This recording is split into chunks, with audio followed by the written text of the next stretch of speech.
In the face of an ugly racial controversy, the Southern Poverty Law Center today called upon a House Republican to step down from his leadership post. But his colleagues are circling the wagons around him.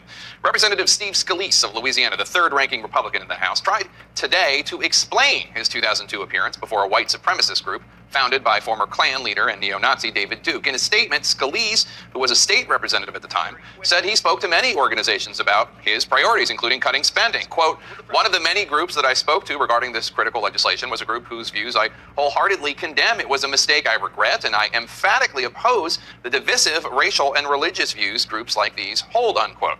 Scalise told the New Orleans Times-Picayune that he didn't know about the group's views, but the Southern Poverty Law Center this afternoon said, given Duke's prominence in Louisiana politics, quote, "Scalise's claim of ignorance is almost impossible to believe." CNN's Athena Jones is here live with the latest on this developing story. Athena. Hi, Jake. This speech has been getting a lot of attention, and none of it good. A senior House Republican told my Capitol Hill colleague Deirdre Walsh that Congressman Scalise has been working the phones since last night, talking to other GOP members in an effort to get damage control. Now he's released this statement apologizing. The one thing he's not doing is stepping down from his leadership post. The third-ranking House Republican is under fire for a 2002 speech he gave to a group founded by former Ku Klux Klan Grand Wizard and well-known anti-Semite David Duke.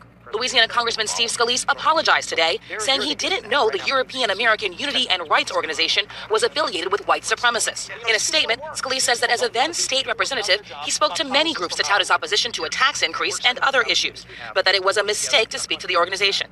Earlier, in a telephone interview with CNN affiliate WWL, Scalise said, "I'm not familiar with who that group was, but from what I've seen about them, they don't represent the values that I represent.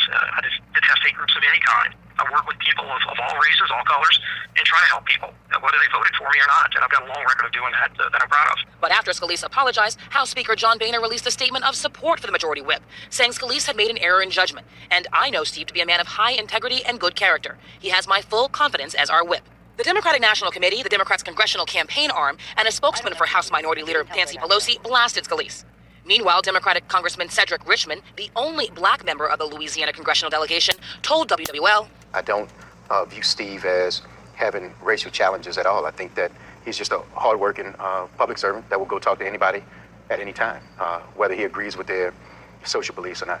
The support of an African-American colleague like Richmond is significant. This controversy comes as the Republican Party is trying to expand its appeal to minorities in hopes of improving their chances on the national stage in 2016.